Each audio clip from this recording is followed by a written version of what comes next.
darkness continues. Hello, this is Sia, and welcome to another video. Today is we're reading Hermitcraft Mayhem Chapter 5, a fanfiction story where I put Minecraft YouTubers into a Minecraft-inspired world that I created and see what happens.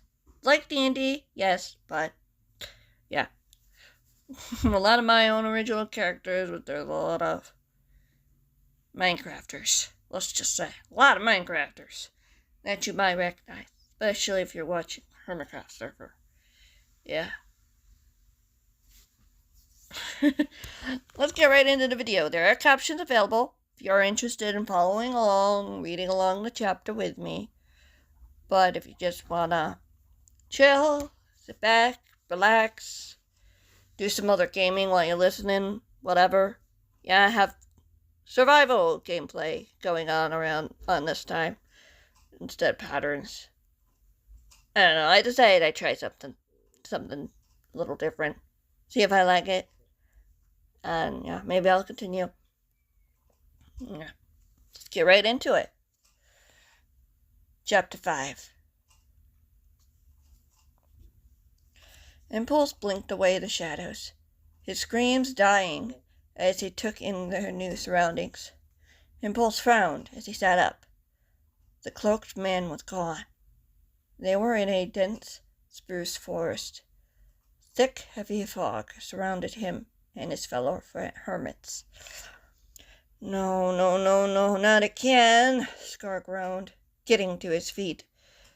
Impulse stood as well, recognizing the fear on Scar's face.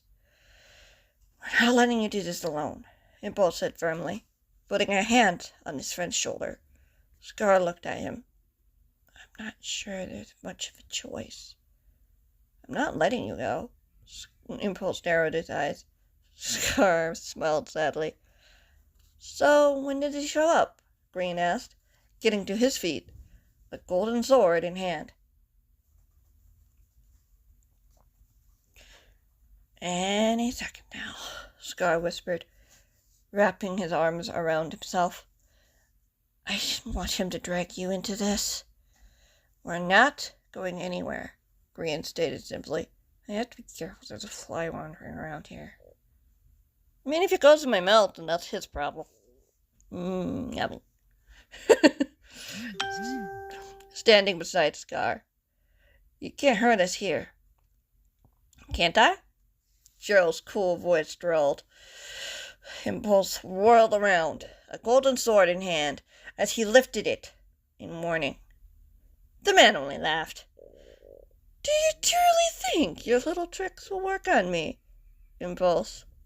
The man shook his head, taking a step closer. Impulse tightened his grip on the blade, stepping in front of Scar protectively.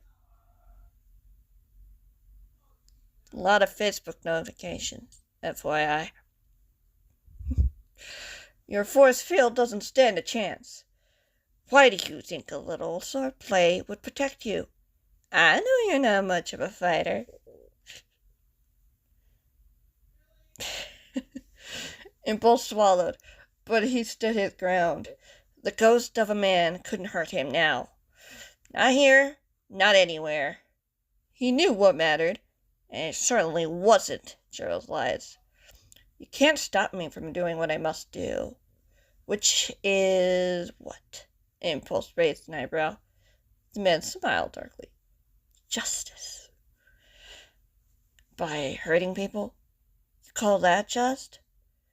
"You're too stubborn to realize that what you're trying to do is pointless. Aren't you tired of fighting? Don't you just want to give in? Just give up trying? Nothing will ever even change after all of this. People will still see Stampy as a traitor. They will still see you and your friends as a threat. You've already lost. So why fight?" Impulse bit his bottom lip. "It's the right thing to do."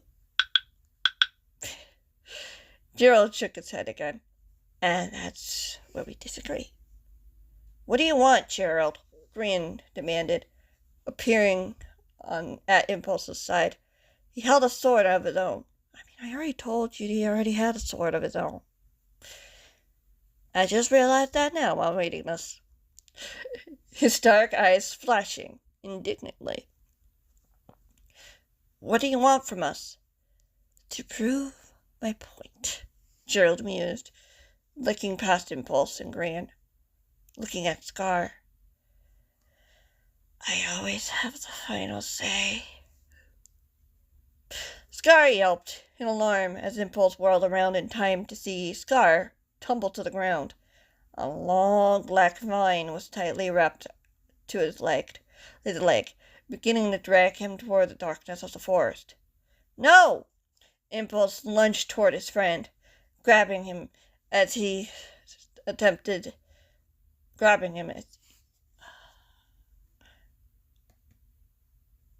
Thanks, spell check. Attempted to pull him back. Scar gasped in pain as the vine pulled harder. Gran, do something! Gran suddenly appeared, swinging his sword as he sliced through the vine, freeing Scar from the living plant, or whatever it was. Scar gasped in fear as he collapsed in Impulse's arms, trembling. I got you, buddy, I got you. Impulse pulled him into an embrace. Impulse, behind you! Gran screamed. Impulse snapped his head up in time to see Gerald pounce in his direction. Impulse pulled Scar out of the way as another scream filled the air. Impulse looked back in time to see a second black vine shoot out of the darkness, its tendrils wrapping tightly around Gran's wrist, forcing him to drop the weapon. More vines shot forward, wrapping around the hermit, dragging him toward the trees. Gran! Impulse released Scar, bolting for his friend, stopping in his tracks when Scar cried out. He turned back to see more vines shooting out through the darkness as he lunged for Scar, just as the vines grabbed the hermit, wrapping around his ankles and wrists. Impulse tumbled to the ground, gripping tightly onto Scar's hand. You could feel the cold vines crawling up his leg, coiling around his body as he attempted to pull him away. No, tears filled Scar's eyes, tears of pain and fear. Impulse reached out with his other hand and tried to pull his friend close. Not letting you go, Impulse said through gritted teeth, hearing Gran's screams in the distance. What was Gerald doing? Why was he doing this? You can't hold on forever, Gerald said calmly. Impulse glanced up to see the men crouched down a few feet away, watching them with the darkest smile he'd ever seen. You can't save everyone. A lump formed in Impulse's throat as an image appeared behind Gerald. Impulse cradling his best friend in his arms. Too late to save him. Scarce. Impulse felt tears burn in his eyes. No, his best friend was alive. He wasn't going to fail to protect him or anyone else again. Not if he could help it. Scarce! He can't help you, Gerald mused. Impulse groaned as the vines tightened around his body, arms, legs, torso. It was like it was squeezing the life out of him. You can't help anyone now. You're wrong, Impulse wheezed, hearing Scar groan in pain beside him. The vines had stretched up to his fingers, trying to loosen Impulse's grip. It's never too late to try. You couldn't save Xavier, Gerald said simply. Grief pierced his heart as he tightened his grip on Scar's hand, dark spots appearing in his peripheral as he gasped for air. Tears burned in his eyes again, threatening to burst. Xavier tried trying to save me, Impulse insisted, looking back over at his fellow hermit. I can't let this be for nothing. You only have a few moments before you pass out, Gerald warned. Then you will let go. Never, Impulse wheezed. He almost went into my mouth. Impulse wheezed weakly. He felt lightheaded and weak. I already said that. He couldn't hold on for much longer, as the vines continued to squeeze, continued to pull them apart. You can't save him, Gerald whispered into his ear. He was so close, Impulse could almost touch him. He so badly wanted to turn around and teach this ghost of a man a lesson, but prove him wrong, that he wasn't weak, wasn't a failure. Impulse, Scar groaned through tears. Impulse could feel Scar's hands slipping, his fingers brushing past his. No, you have to. Hold on, Impulse gasped, hearing his own voice cracking. I can't. Impulse tried to grip onto his friend's hand to keep hold of him, but he was too weak. Watching in horror, his scars slipped through his fingers, shooting into the darkness of the trees. The last thing he remembered was a tug as he, too, shot into the darkness, everything fading to black. We've got more. Impulse groaned, slowly opening his eyes. Something about this wasn't right. Why did he feel so sore? Why was this place so dark? He blinked. He certainly wasn't in the sleepover room. Panic arose within him. This wasn't the forest where the three hermits had been. Where were Green and Scar? Were they okay? Had help found them? Would help find them? Impulse shook the questions from his mind. He was in a dimly lit, torch-lit room. Stone walls rose high above his head. A diamond chandelier hung above. Was he still in the dream world, or had he been taken while he was sleeping? Unease swarmed within him like a wave of angry bees. How was he supposed to get out of here? He was sitting at a table in one of the two chairs in the room. Across from him was a dark oak door. No light seeped from the bottom of the door. This had to be a dream, right? Impulse's throat felt as dry as sandpaper as he took in the bland walls. There was a painting hanging on one wall, a mountain landscape. It was hard to see the details from where he was restrained. A tall potted plant stood beside the painting, the leaves a sickly yellow. The hermit's attention redirected at the sound of footsteps coming down the hallway. They were heavy, full of purpose. Impulse's skin crawled. Or was that the black vines that bound him firmly to the chair? Beat-ups, where are you? Impulse chewed on his bottom lip. He sent a distress call mentally when the cloaked men had surrounded them, when the shield fell down. Surely he got it, right? Was he getting help now? The footsteps grew louder as they stopped at the door. Until they stopped at the door. Impulse eyed the door nervously, unsure what or who would come through. The knob turned slowly before the door was pushed open. On one side stood Gerald, his cloak obscuring the hallway behind him, so only lit by torches. Why did everything have to be so creepy with this man? That was when he noticed a thing on Gerald's shoulder. It wasn't huge. It had a small body with a curved, pointy tail. On its back were two leathery wings. It gnashed its pincers at him. His Impulse swallowed hard. I see you recognize this creature. You've seen him before? Gerald scratched this creature on the head. Flying scorpions are quite docile as long as you don't startle them. You don't. The words stuck in the back of Impulse's throat as Gerald slowly approached. extending an arm for the creature to scuttle down.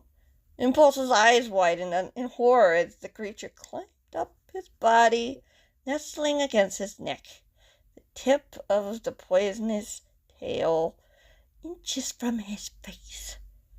He'd only seen these once before in the sky when Julius was torturing him with a headband in his sleep. His gaze had shot them down with a golden bow, saving him from seeing the creatures up close. How did Gerald know about it? That's a good question, the man replied, as if reading its mind. Was he reading his mind? Gerald smiled as a wave of discomfort crashed into him. Oh, don't worry, I'm not as super as you think I am. We're in your nightmare right now. Your subconscious, you could say. The same is happening to your other friends. Where did you take them? What have you done to them? Impulse demanded, freezing in fear as the scorpion bristled. I wouldn't raise your voice. I don't want him to wake you up yet. You'd be powerless if I woke up, Impulse pointed out. Gerald smiled. Not entirely. I just wanted to have a chat. With a deadly scorpion on my shoulder. Why not? He sat down across the hermit, folding his hands on the table. It makes things more fun. Maybe for you, Pulse retorted. But you can't hurt me here. Can't I?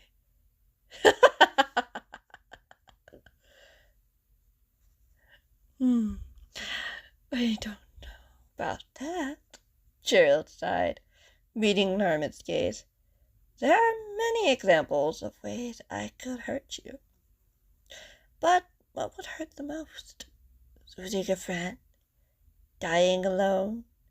Watching everything around you get destroyed until there's nothing left? Seeing your friends turn their backs on you? Accuse you for no reason? Impulse bit his bottom lip. Was this man going with this? Where was this man going with this? Gerald narrowed his eyes. I have power with words. I can make people believe whatever I want. I made the world hate a cat because I said he backstabbed his friends. Turned them over by exposing their location. That was a lie. Maybe so, but I have access to many minds. One word, and it can make you out to be the worst of the worst. And why should I care? My friends wouldn't believe you. So you value your friendship. The man smirked. I think I understand now. Pulse tensed. You don't know anything. Oh, I think I do. Your Campbell was very close to it. Didn't he? Close to your sore spot. Your weakness. I'm not weak, Impulse hissed through gritted teeth. Everyone has a weakness. Even you, Impulse. Gerald stood. Enjoy a new friend. I have things to do. You can't do this. You don't know anything about me, Impulse growled. He gasped as something sharp pierced the side of his neck. He watched the man walk away out of the room as the agitated scorpion poured its venom into his body. And that is why we're going to end this video. I just about had good timing. So, yeah. Thank you guys so much for watching. I hope you enjoyed. And if you like this style of video better, you let me know in the comments. You can leave any theories and stuff in the comments as well if you want. Subscribe if you are enjoying this content and you're not already. Oh, yeah.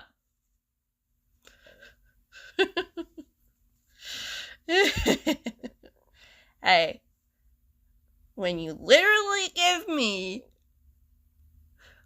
your greatest fears while watching a stream, you know I'm gonna use this Impulse. Just saying. I was close. I really was. Thanks for watching.